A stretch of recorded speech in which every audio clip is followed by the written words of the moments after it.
मी आता नांदेड शहरालगत असलेल्या पावडेवाडी ग्रामपंचायतच्या हद्दीत आहे. आपण जर माझ्या पाठीमागे बघितलं तर हा रस्ता नांदेड शहरातून पावडेवाडी ग्रामपंचायतीकडे जातो. मात्र या रस्त्याची गेल्या काही दिवसापासून प्रचंड अशी दुरावस्था झाली आहे. या रस्त्यावर मोठे मोठे खड्डे पडले आहेत.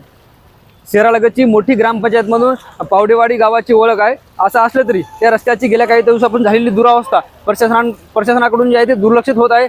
स्थानिक नागरिकांनी जे आहे ते प्रशासनाला वेळोवेळी निवेदन दिले, पण याची दखल अद्यापर्यंत प्रशासनाने घेतल्याचं चित्र पाहायला मिळालं नाही. अनेक विद्यार्थी असतील, शाळकरी मुलं असतील, त्याचबरोबर रुग्ण आणि स्थानिक नागरिकही या रस्त्यावर मोठ्या प्रमाणात ये जा करत असतात. मात्र या रस्त्याच्या खड्डे पडल्यामुळं या रस्त्याची जी आहे ती दुरावस्था आपण या ठिकाणी पाहतोय. या रस्त्याच्या खड्ड्यामुळं अनेक ठिकाणी छोटे मोठे अपघातही घडत असतात.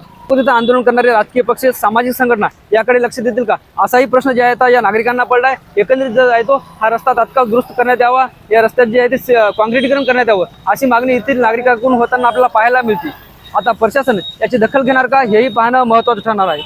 ज्ञानेश्वर लोंढे, TV9 मराठी, नांदेड.